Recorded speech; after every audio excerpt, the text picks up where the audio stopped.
안녕하십니까, 이진우입니다.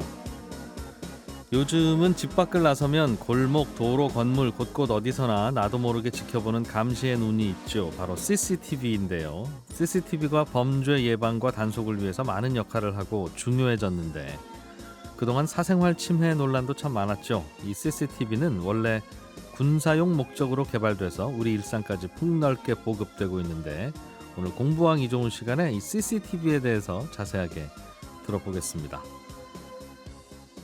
햇빛을 가리거나 사생활 보호를 하기 위해서 우리는 창문에 커튼도 달고 블라인드도 내리는데요. 이제 커튼이나 블라인드가 창문 속으로 들어가는 스마트 윈도우 기술이 등장하고 다양한 분야로 활용이 확대되고 있습니다. 오늘 트렌드 리포트 시간에는 스마트 윈도우 기술에 대해서 배워보겠습니다. 손에 잡히는 경제 플러스 광고 듣고 시작합니다. 요즘에는 CCTV가 참 많이 보급돼서 어떤 공간이든 주변에 사람이 없네 라는 생각이 들 때면 항상 CCTV와 저만 둘이 한 공간에 있는 경우들이 꽤 있습니다. 이 CCTV는 언제부터 우리를 그렇게 지켜보기 시작했을까요? 그리고 어떤 회사들이 만들고 있을까요? 공부왕 이종훈 시간에 차근차근 좀 들어보겠습니다. 이종훈 작가님 어서 오십시오. 안녕하세요. CCTV라고 하는 건 네. 언제부터 우리가 썼어요? CCTV가 처음 세상에 등장한 건 2차 세계대전 중이었던 1942년이었습니다. 1942년 독일의 엔지니어였던 이 발터 브루이라는 사람이 처음 발명한 것으로 알려져 있는데요. 예. 2차 세계대전, 전쟁 중에 나온 기술이니까 지난 시간에 이야기했던 전자레인지처럼 군사용 목적에서 발명이 됐다라고 볼 수 있는데 CCTV 같은 경우는 그 유명한 나치 독일의 V2 미사일 개발 과정에서 탄생한 발명품입니다. 예. 당시 나치 독일 같은 경우에 전쟁의 향방을 바꾸기 위해서 당시 최고의 천재로 알려졌던 폰 브라운 박사를 필두로 한 로켓 개발팀이 지멘스사에서 세계 최초의 로켓 미사일이었던 V2 개발에 매진하고 있었는데요. 예. 이 세계 최초의 로켓 미사일을 개발하는 과정이다 보니까 발사 순간에 대한 데이터들이 전무했죠. 발사 순간에 대한 데이터가 있어야 됐거든요. 로켓은 발사가 안정적으로 이루어져야만 지금 북한 미사일 같은 경우도 항상 그런 얘기를 하잖아요. 개선도 되고 네. 할 텐데 여러 가지 이제 그 데이터들을 축적하고 계산할 수 있는데 발사 순간을 모니터링할 방법이 없었어요. 왜냐하면 가까이서 사람이 가서 볼 수는 없고 그렇죠. 로켓 발사 과정에 엄청난 열과 불꽃이 나오는데 그 옆에 가서 누가 그 무전기 들고 지금 엔진 점화됐습니다 이렇게 얘기할 수가 없잖아요. 네. 그리고 혹시라도 있을지 모르는 폭발 사고가 있잖아요. 만약에 거기서 폭발 사고가 나고 거기 만약에 모니터 요원들이 들어가 있다면 더더욱 사람 보내기 위험한 곳이죠.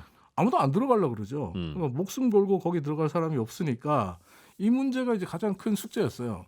이 문제를 해결하기 위해서 폰 브라운 박사 팀이 영상 관련 엔지니어였던 발터 브루이라는 사람을 초빙해서 자문을 구합니다. 네. 이걸 어떻게 해결할 수 있는 방법이 없을까요? 라고 했을 때 발터 브루이가 발사대 주변에 영상 카메라를 설치하면 될 것 같다.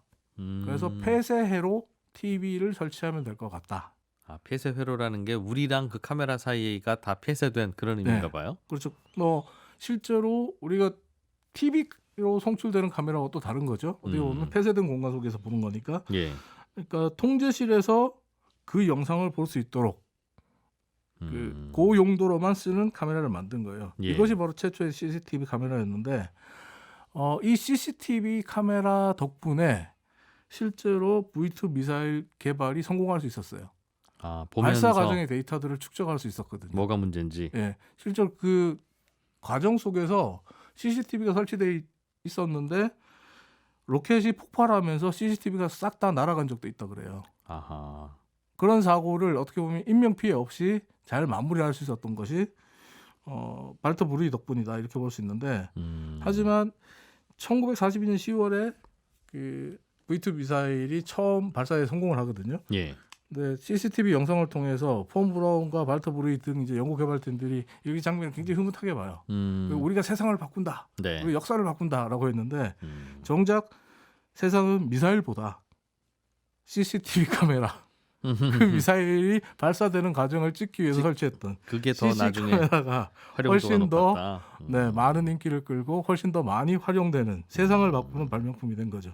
그러니까 발터 브루이도 천재였던 폰 브라운도 이건 전혀 예상하지 못했다 이렇게 볼 수 있는데 전쟁이 끝나고 1949년 미국의 베리콘이라는 회사가 예. 이 아이디어를 갖고 와서 민간에 판매될 수 있는 CCTV를 제조합니다. 그래서 CCTV가 처음으로 이제 민간에도 보급이 되기 시작하는데요. 예. 하지만 이때까지만 해도 큰 주목을 받지 못했고요.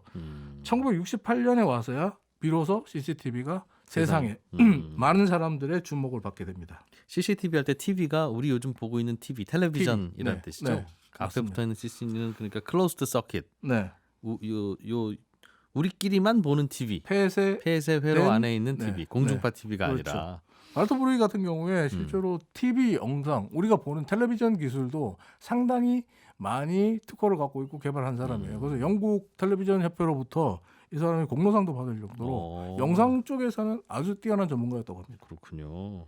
그렇게 미사일 발사를 관리해 보려고 만든 네. 것이 1968년부터는 무슨 일이 있었길래 세상의 주목을 받게 됐어요? 이 CCTV가? 1968년에 CCTV가 미국 사회에서 커다란 논쟁거리로 떠오릅니다.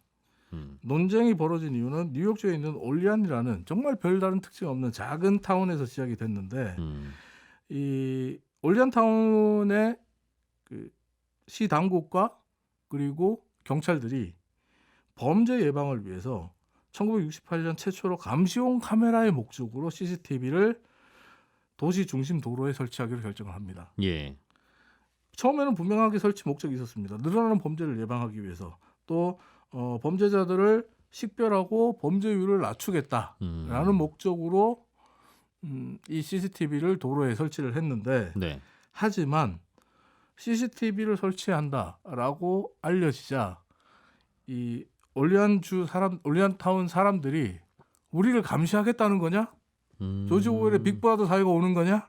이러면서 굉장히 크게 반발을 해요.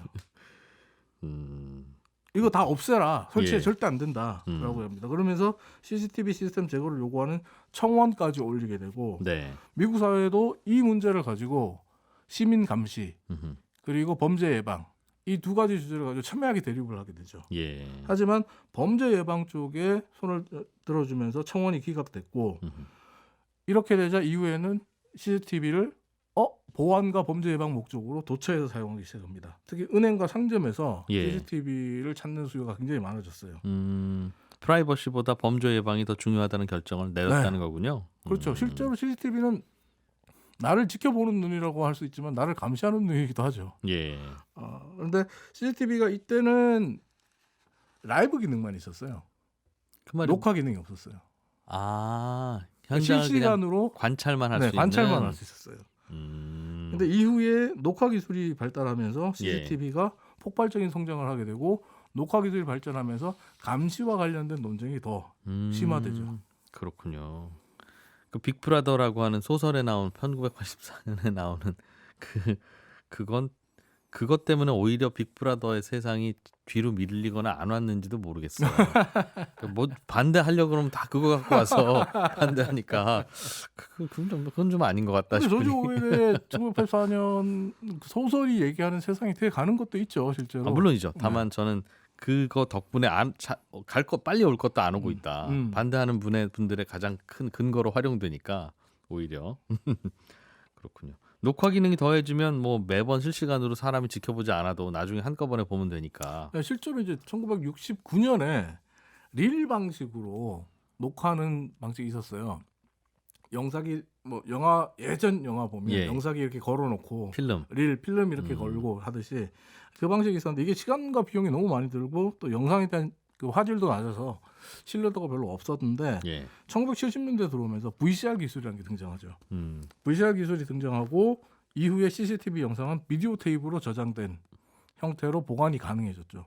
그래서 예전에는 보면 CCTV가 설치되어 있는 곳에 그 경비실이나 이런 데 보면 CCTV를 보려고 하면 테이프에 날짜 써가지고 예. 이게 테이프 꺼내가지고 이렇게 주고 그랬거든요.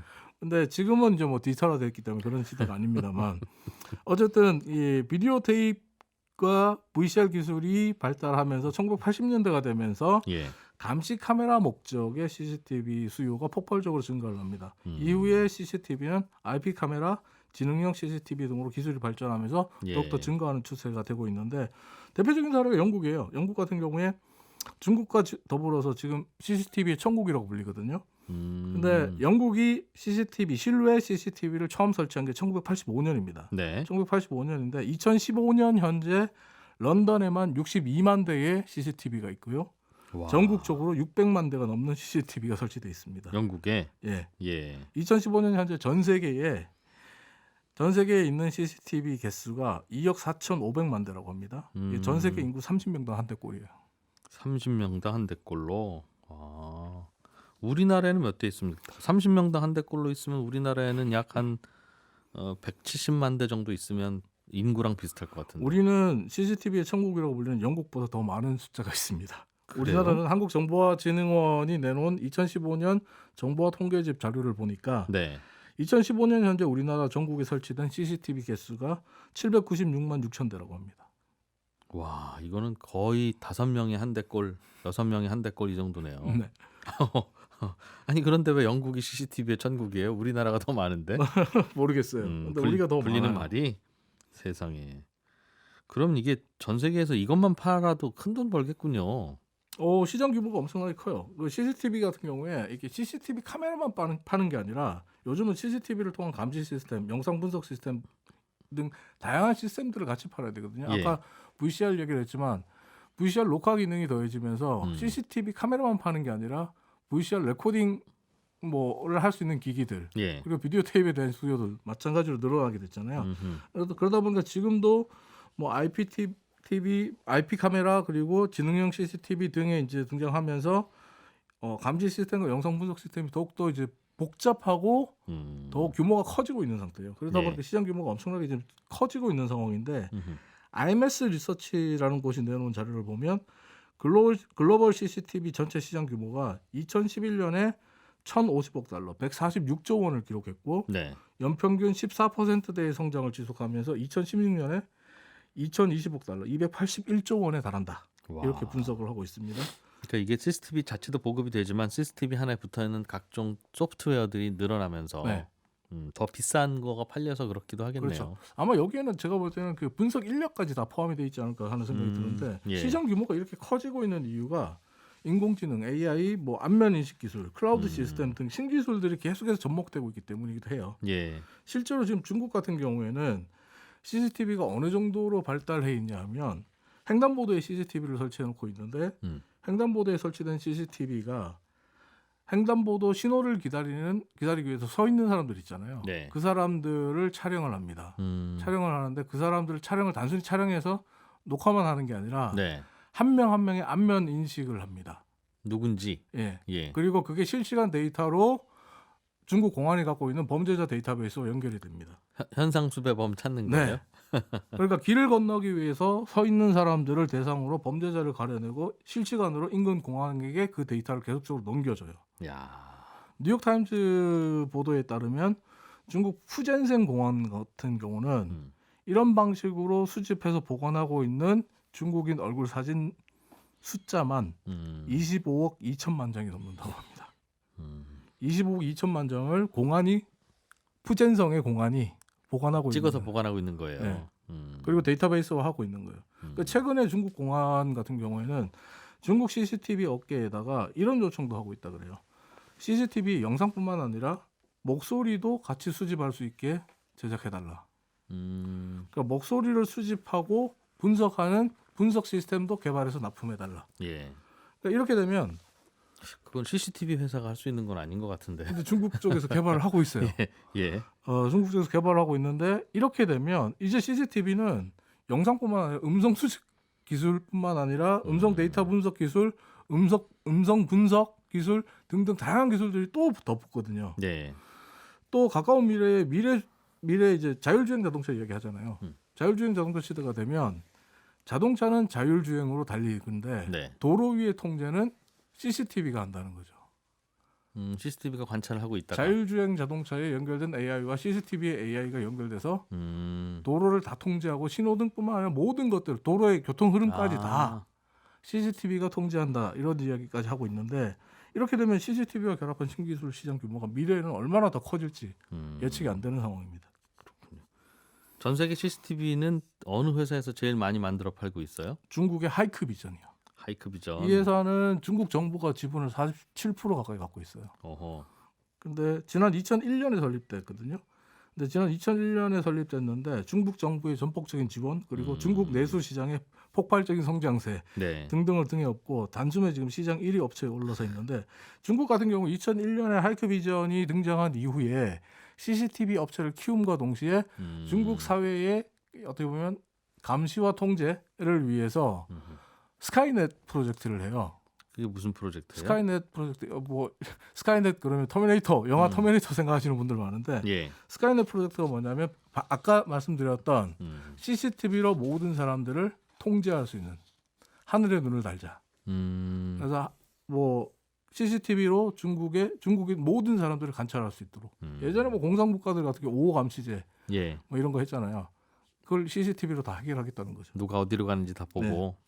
그러다 보니까 하이크비전 같은 경우는 뭐 정말 설립된 지 얼마 안 된 회사지만 2018년에 8조 2,800억 원의 매출을 거두는 등 매년 18% 이상의 고성장을 이어가면서 지금 현재 전 세계 CCTV 시장의 20% 이상의 점유율을 갖고 있어요. 제일 싸게 만들 수 있겠네요. 많이 만드니까. 싸고 이제는 싼 가격뿐만 아니라 품질도 좋아졌어요.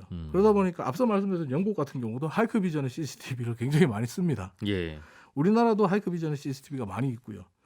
하지만 2020년에 접어들면서 좀 문제가 달라지고 있습니다. 2020년에 접어들면서 미국 정부가 중국의 하웨이와 마찬가지로 하이크비전의 CCTV에도 백도어와 해킹이 가능하다. 그러니까 백도어와 해킹을 통해서 중국 측이 정보를 수집하고 유출해 가고 있다. 하이크비전 CCTV를 백악관에다 달아놓으면 백악관의 정보가 하이크비전이 다 몰래 네.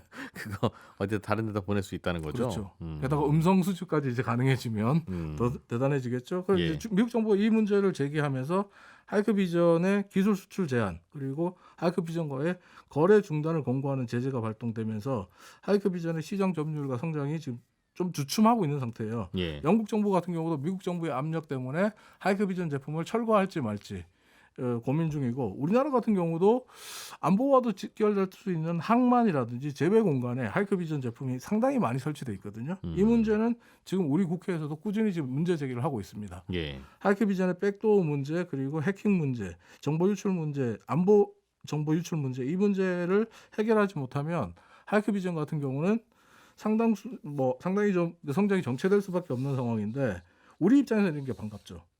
우리 입장에서 반가운 것이 우리 같은 경우에 하이크비전의 타격을 직격탄을 맞은 국가 중에 하나거든요. 다 CCTV는 이 회사에서 파니까. 네, 통계청 자료 보면 우리나라 같은 경우는 우리나라에는 CCTV를 만드는 회사 중에 하나테크윈과 아이디스가 유명한데 네. CCTV 수출입 현황을 보면 2012년 수출액이 약 4억 달러를 달성했습니다. 근데 2016년에 2억 2천만 달러, 반토막으로 네. 떨어집니다. 아, 중국산에 밀려서. 네, 반대로 수입은 2012년에 5천만 달러였는데 2016년에 1억 3천만 달러, 2배 이상 증가합니다. 하이크비전 거 우리도 수입해다 쓴다는 얘기군요. 예. 수출은 반토막 나고 수입은 2배로 증가하는 이런 현상이 하이크비전을 비롯한 중국 CCTV 업계의 약진과 성장 때문인데 그런데 미국이랑 사이가 안 좋아지면서 그렇죠. 그러니까 중국 업체가 주춤하고 있는 이때를 우리나라 기업들이 기회로 삼아서 과거의 영화를 되살리는 또 약진하는 계기로 만들어줬으면 좋겠다는 생각입니다. 우리야 우리 편이니까 이렇게 해서라도 이렇게 이기면 좋은데 사실은 어찌 보면 정식으로 이긴 건 아니죠. 품질과 가격으로 이긴 건 아니니까.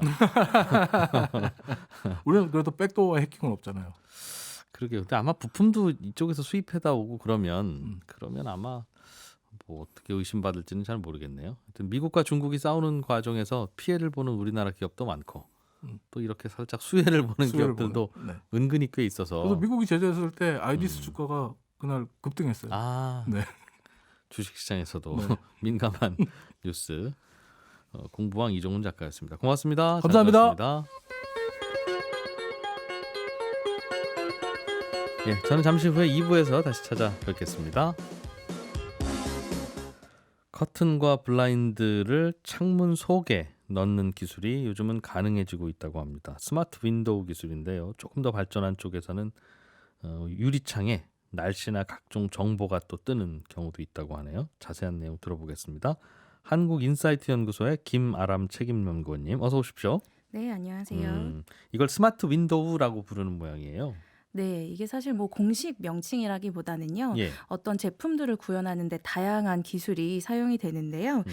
일반적으로 이 유리의 투과율을 조정을 해서 예. 투명하거나 혹은 불투명하게 이 마음대로 조절할 수 있는 형태의 유리를 스마트 윈도우라고 많이 부릅니다. 보통 우리가 불투명하게 만들고 싶으면 필름지 붙이면 되는데 네네. 이거는 불투명 정도를 이렇게 조절할 수 있다는 거죠. 네, 맞습니다. 필름지 어. 붙이면은 다시 투명하게 보고 싶을 때 떼야 되잖아요. 떼야 되는데 네. 이거는 그 전등 켜고 켜듯이 네네. 불투명하게 했다가 다시 투명하게도 했다가 네. 음. 맞습니다. 이 스마트 윈도우도 방식이 굉장히 여러 가지가 있는데요. 예. 이 뭐 유리나 필름 같은 걸 창문 유리 사이에 넣기도 하고 음. 붙이기도 하고 여러 가지 이제 형태는 있습니다. 근데 붙여서 조절하는 거예요? 네, 붙여서도 어. 조절이 가능합니다. 예. 근데 사실 이거는 이미 주변에서도 많이 보실 수 있는 기술 중에 하나예요. 그 빛이 닿으면 변하는 색깔 변하는 변색 선글라스 많이 보셨잖아요. 아, 그런 선글라스 있더군요. 네, 그 예. 선글라스도 이 스마트 윈도우 기술 중 하나를 이용한 제품이라고 볼 수가 있습니다. 그렇군요. 햇볕이 닿으면 검은색으로 변했다가 네. 또 실내 같은 곳으로 들어오면 또 투명한 유리로 바뀌는 선글라스 본 적 있어요. 네, 맞습니다. 정확하게 말씀을 해주셨는데 이 지금 이야기한 변색 선글라스는 수동형이랑 능동형 기술 중에서 수동형에 가까워요. 무슨 말이냐면 전기가 없어도 작동을 할 수 있다. 이렇게 이해를 하시면 됩니다. 유리가 여긴 햇빛 많구나. 여긴 햇빛 없구나라는 걸 스스로 알아내고 스스로 변한다. 네, 맞습니다. 이런 기술을 우리가 광변색 기술이라고 하는데요. 예. 이제 햇빛 중에서도 자외선을 인식을 할 수가 있는 거예요. 그래서 자외선에 따라서 변색을 하는 광변색 분자라는 거를 이용을 해서 예. 햇빛을 받으면 색이 변하는 그런 성질을 이용한 제품이라고 볼 수가 있습니다. 그럼 그걸로 해놓으면 낮에는 까맣게 짙은 선글라스처럼 창문이 그렇게 변하고 네, 밤이면 투명해지고 그렇죠. 그렇게 할 수는 있을 텐데 네, 밤에 투명해지면 또 밤에 실내가 다 보이니까 네. 그걸 좀 가리고 싶으면 스스로 조절을 좀 할 수 있어야 되겠네요. 네, 그래서 이제 그렇게 조절을 할 수 있는 걸 우리가 능동형 스마트 윈도우라고 구분을 할 수가 있는데요. 이 능동형 스마트 윈도우의 경우는 전기나 전자 시스템이 적용이 돼 있습니다. 예. 이제 무슨 말이냐면 전기를 이용해서 내가 마음대로 켰다가 껐다가 할 수 있다는 뜻이죠. 근데 최근에 이 능동형 기술 중에서도 EC라고 해서 전기 변색 방식하고 예. PDLC라고 하는 두 종류의 기술이 좀 주목을 받고 있어요. 음. 근데 이런 기술들을 활용하면 단순히 색을 변하게 하는 것보다 더 많은 기능들을 이용을 할 수가 있습니다. 스마트 윈도우는 전기 변색 방식 EC와 고분자 분산형 액정이라고 불리는 PDLC 방식이 있다. 네, 더 많지만 두 가지가 가장 크게 인기가 보면 있다. 예. 오늘은 두 가지만 배워보죠. 전기 변색 방식이라는 건 뭡니까? 스위치 켜면 까매지고 스위치 끄면 그냥 보통 유리가 되는. 비슷하는데요. 이제 예. 영화나 드라마 보실 때 이제 투명한 벽으로 된 회의실에서 회의를 하다가 네. 은밀한 이야기를 할 때 이렇게 버튼 하나 탁 누르면 하얗게 벽으로 변하는 거 보신 적 있으신가요? 가끔 범인 잡아다 취조하면 이제 취조실 안에서는 밖에 안 보이고 네네. 밖에서는 저 안이 그냥 다 잘 들여다 보이는 것도 본 적 있습니다. 네, 그 취조실이랑은 조금 다른 개념이지만 이제 하얀 벽으로 만들었다가 투명하게 만들었다가 예. 요거를 조절할 수 있는 기술이라고 볼 수 있을 것 같습니다. 예. 그러니까 이게 일종의 전자 커튼이랑 비슷한 건데요. 기존에는 천으로 창문을 가리잖아요. 예. 근데 이건 유리창 자체에서 가렸다가 여는 기술을 포함하고 있다. 이렇게 보시면 될 것 같습니다. 유리창이 투명 유리창이었다가 스위치를 딱 켜면 우윳빛으로 바뀐다는 거죠? 네, 맞습니다. 어. 이게 이제 일반적으로는 두 장의 유리 사이에 화학 물질을 넣는 식으로 네. 만들어지는데요. 이것 때문에 곡선으로 만들기가 조금 어렵고 크게 만들기가 어렵다는 게 약간 단점으로 지적이 되기는 합니다. 대신에 전력 소모가 적기 때문에 굉장히 저전력으로도 이걸 활용할 수 있다. 이런 거를 장점으로 꼽을 수 그렇군요. 있을 것 같아요. 예.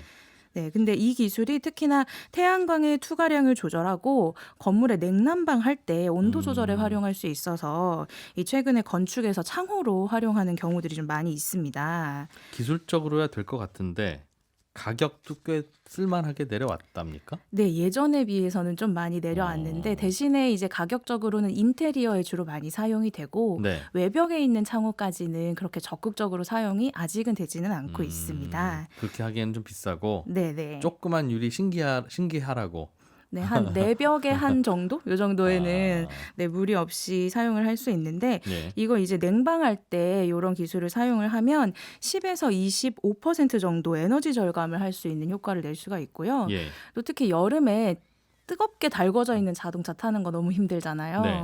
네, 그런데 이 자동차의 유리창에다가 적용을 하면 차량 내부 음, 온도 상승을 막아줘서 굉장히 쾌적한 환경을 조성할 수 있다는 오. 것도 장점입니다. 그렇군요. 그래서 이것 때문에 최근에 주로 건축이라든가 차량의 썬루프 유리 같은 곳들에 이 EC 유리가 많이 사용이 되고 있습니다. 비싼 차에는 좀 달리는 모양이군요. 네, 외제차 이제 수입차 중에 약간 좀 그레이드가 간혹. 높은 예, 그런 차들에 저는 아직 적용되고 못 있습니다. 봤습니다. 예. 또 다른 방식인 PDLC는 어떤 방식이에요? 고분자 분산형 액정 기술? 이게 뭡니까? 네, 이름이 조금 어렵죠. 근데 이름에 액정이라는 단어가 들어가 있잖아요. 예. 이것처럼 예전에 우리 휴대폰 액정 쓰듯이 그 액체와 고체 사이에 물성을 가진 이 물체가 들어가 있어서 고분자 분산형 액정 기술이라고 부릅니다.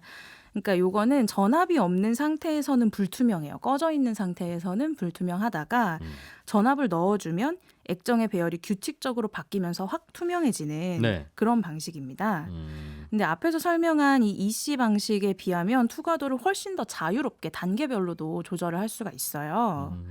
그래서 에너지 절약뿐만 아니라 예. 안전이라든가 뭐 방범, 소음 차단이나 사생활 보호 이렇게 다양한 분야에 사용할 수 있어서 각광을 받고 있습니다. 이거는 단계별로 부드럽게 조작이 되나 보네요. 아까 앞서서 말씀하신 EC 전기 방식은 온 아니면 오프인데. 네, 그런 것에 가까운데 예를 들어 EC 방식이 자외선이 강한 곳에 가면 뭐 빨리 까매지거나 예. 천천히 까매지거나 이런 정도의 차이가 있는데 이 PDLC 방식은 전류를 얼마나 흘려 보내냐에 따라서 또 달라요. 아. 그래서 원래는 이 고분자 액정들이 불규칙적으로 배열이 되어 있는데 그것 때문에 빛을 막 산란시켜가지고 불투명하게 보이는 거거든요.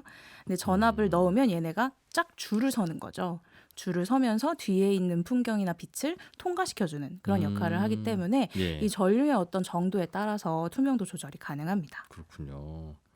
이건 어디에 좀 이용됩니까? 이런 기술은 PDLC 네. 방식의 뭐 스마트 글라스는. 조금 전에 말씀드렸던 것처럼 건축이나 뭐 이런 곳에도 사용이 되는데 예. 사실은 최근 요기 아이디어에다가 투명 OLED 방식을 좀 접목하고 있어요. 스마트 윈도우 개념에. 투명 OLED는 또 뭐예요? 그 OLED 디스플레이 있죠.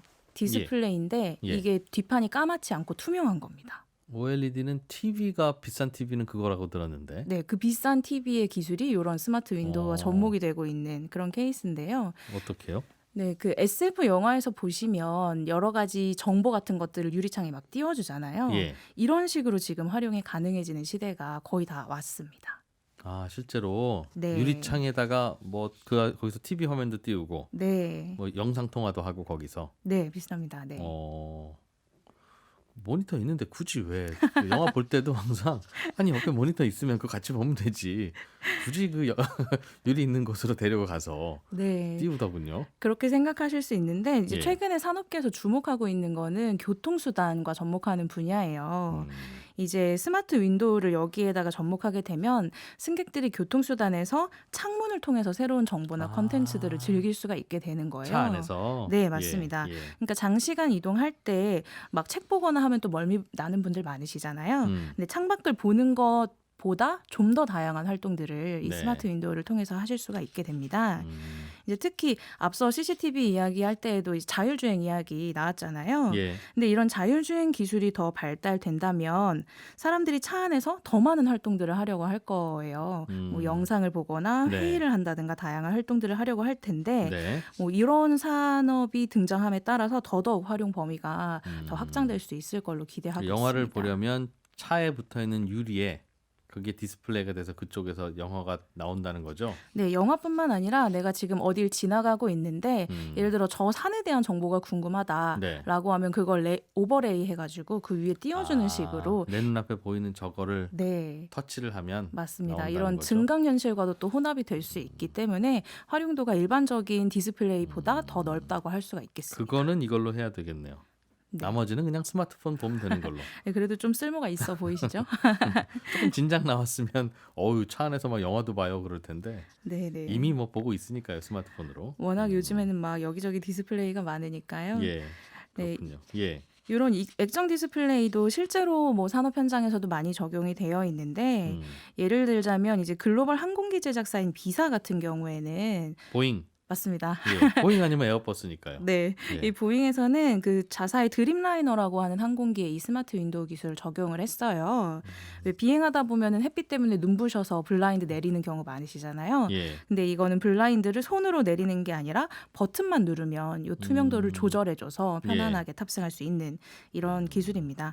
근데 지금은 그냥 단순하게 변색 정도만 적용이 되어 있는데 네. 앞으로 보잉에서는 여기에다가 더 스마트한 정보를 띄우고 고객 맞춤형 컨텐츠를 제공하겠다. 이런 입장을 밝히고 있어요. 그것도 앞에 좌석 앞에 TV 있는데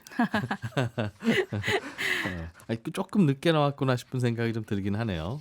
굉장히 유용하게 쓸 수 있을 것 같은데 이런 기술로 대중교통 서비스를 제공하는 기업들도 있어요? 네, 맞습니다. 그 독일에 대중교통을 운영하는 한 기업이 있는데요. 트램이라고 지상 달리는 열차의 창문에다가 이 스마트 윈도우를 도입을 했어요. 예. 그래서 트램이 움직이는 경로라든가 환승 정보, 뭐 일기예보 같은 것들을 보여줄 수 있는데 여기의 특징은 이제 모바일 앱입니다. 이제 승객이 모바일 앱을 다운받으면 스마트 윈도우랑 연동이 가능하거든요. 그래서 자신의 휴대폰에 저장한 정보를 창문을 통해서 확인을 할 수가 있습니다. 예를 들어서 친구랑 같이 여행을 가려고 일정을 막 짜오거나 동선을 짰는데 네. 그거를 이제 열차 창문에 띄우면서 같이 보면서 이야기를 할 수가 있는 그런 기능을 도입을 했거든요. 근데 이 프로젝트가 작년부터 올해 봄까지 실제로 적용이 됐는데 승객 상황에 맞게 서비스나 관광지의 정보를 제공을 했다고 해요. 예. 예를 들어서 어떤 사람은 여행하더라도 액티비티를 막 좋아할 수가 있고 어떤 사람들은 좀 더 정적인 뭐 미술관 관람이라든가 이런 걸 선호할 수도 있잖아요. 네. 근데 그런 취향에 대한 부분들을 반영을 해서 관광지를 보여준다거나 하는 그런 기능까지도 적용을 했다고 합니다. 지하철 트램 유리창에 네, 네, 맞습니다. 신기하기는 하겠어요. 굉장히 왜 저기 뭐 뜬다 이렇게. 네. 또 아까 전에 말씀드렸던 것처럼 여기에 나중에 증강현실 기술이 혼합이 되면 네. 실제로 바깥의 풍경을 보면서 그건 적용을 정말 할 수 있기 유용할 것 때문에 같다. 창밖에 보이는 저 건물이 뭐야?라고 하면 바로 터치하면 나오게. 네, 네. 그거는 스마트폰이 못 해줄 일이. 그렇죠. 확실하게 이제 바깥의 정보와 연동이 되어서 작용을 할 수 있는 부분이라서 그런 부분에서는 승객들이 굉장히 신기해하고 앞으로 좀 유용하지 않을까 생각이 네. 됩니다. 다양한 만들어 놓고 나니 다양한 적용 방식들이 좀 고민이 되나 보네요. 또 어떻게 좀 활용하고 있습니까, 이걸? 이제 국내 기업 중에서도 예. 이런 기술들을 연구를 하는 업체들이 굉장히 많이 있는데 사실 투명 OLED 기준으로 보자면 이 스마트 윈도우 기술이 우리나라가 거의 뭐 선도 업체를 보유하고 있다. 이렇게 이야기를 하고 있습니다. 예. 특히나 이제 대형으로 만든 투명 OLED는 양산하는 게 우리나라 기업밖에 없어요. LG에서 만들죠. 맞습니다. 네. LG 디스플레이에서 단독으로 요거를 진행을 하고 있는데요. 한 2019년 정도부터 투명도 40% 수준의 55인치 투명 OLED를 상용화해서 판매를 하고 있습니다. 투명도 40이라면 약간 바깥에가 좀 뿌옇긴 한데 네, 안개 좀 끼어 있는 느낌의. 맞습니다. 우리가 일반적으로 이야기하는 유리창의 투명도를 70%라고 보거든요. 예. 그러니까 그거보다는 조금 못 미치지만 약간 어둡게 보인다 싶은 정도의 투명도라고 생각을 하시면 될 것 같아요. 맞은편에 있는 사람이 보이기는 하는 투과가 되는. 네, 또렷하게 보이는 정도입니다. 근데 그게 알고 보면 TV라는 거죠. 맞습니다. 그 위에 여러 가지 이제 영상이 나오는 거죠. 예. 그래서 이런 제품이 지금 2020년도부터는 중국의 베이징이나 심천, 푸저우 같이 주요 도시 지하철 창문에 적용이 돼 있고요. 예. 또 일본의 JR 동일본 관광열차라는 열차에도 이 객실 창문용 투명 OLED를 공급을 했습니다. 그렇군요. 야, 점점 이제는 집에 거실에 TV를 놓는 뭐 이런 거 장소가 필요 없겠네요. 그렇죠. 거의 뭐 어디를 가든 디스플레이가 있는 벽에다 붙이면 되는. 네, 그런 시대가 됐으니까요. 예. 그렇군요. 이렇게 되면 뭐 신기하고 재미있을 것 같기는 한데 다른 뭐 백화점 매장이나 뭐 이런 데서도 활용할 수 있을 것 같아요. 네, 특히 이제 디지털 사이니지라고 해서 광고 업체에서 이런 기술들에 관심이 정말 높은 편입니다. 실제로 이 LG 디스플레이에서도 5월에 성남시 판교에 좀 특별한 매장을 하나 열었어요. 예. 이 투명 OLED 38대를 설치한 매장이 있는데 이게 단일 장소에 설치된 것 중에서는 최대 규모라고 하더라고요. 간판이라든가 매대, 아트월 이런 데에 적용을 했고 증강현실 기술까지 적용을 해서 빵이 만들어지는 과정 같은 것들을 그 위에 띄워주고 그 뒤에는 빵이 있는 네, 이런 형태로 지금 적용이 되어 빵이 있습니다. 진열되어 있는 진열장을 유리 진열장으로 만들었는데 네. 그 빵을 가리키면 뭐 빵에 대한 정보가 나온다는 거죠. 네, 뭐 빵이 만들어지는 영상이 오. 나온다든지 뭐 이런 식으로 사용이 되고 있거든요. 예. 그러니까 이렇게 화면 뒤쪽의 사물을 보면서 동시에 다양한 정보나 그래픽 효과들을 보니까 이해하기가 굉장히 쉽다. 이런 장점이 있습니다. 기술적으로는 어떤 게 좀 고비이거나 혹은 좀 풀어야 할 숙제입니까? 네, 조금 아까 투명도 이야기 해주셨는데 예. 사실은 일반적인 유리창에 비해서는 그래도 아직 투명도가 낮다는 게 조금 단점이라고 할 수 있을 것 같아서요. 예. 투명도를 높여야 하고 그러면서도 가격을 낮춰야 하는 그런 과제가 평소에는 있습니다. 아예 유리창으로도 쓸 수 있게. 네네. 음. 그리고 내구성 같은 것도 고려해야 하는데 예. 모빌리티에 적용하려면 아무래도 실외 환경이고 또 진동이라든가 먼지 이런 환경이 있기 때문에 네. 그런 것들을 견딜 수 있는가 이런 것들이 좀 중요한 요소가 될 것 같아요. 그래서 그런 안정적이고 또렷하게 내용 보여줄 수 있는 기술이 좀 더 연구되어야 될 것 같습니다. 가끔 뭐 아파트나 이런 데서는 사생활 침해가 많이 되는 곳, 집값 좀 싼 곳 있는데 그래서 바로 길 건너서 우리 집 보여 뭐 이렇게 그렇죠. 네. 좀 불편하기도 한데 매번 커튼 칠려니 답답하고 이런 기술 들어오면 꽤 고민이 해결되겠군요. 네, 또 OLED 수준이 아닌 거는 그냥 필름만 붙이는 걸로도 간단하게 구동이 가능하니까 활용의 폭이 굉장히 넓다고 할 수 있을 것 같습니다. 그렇군요. 스마트 윈도우 빠르게 발전하는 기술 재미있게 잘 들었습니다. 한국인사이트 연구소의 김아람 책임연구원이었습니다. 고맙습니다. 감사합니다. 네, 손에 잡히는 경제 플러스 여기서 마무리하고요. 저는 내일 아침 8시 30분에 손에 잡히는 경제에서 또 인사드리러 오겠습니다. 지금까지 이진우였습니다. 들어주신 여러분 고맙습니다.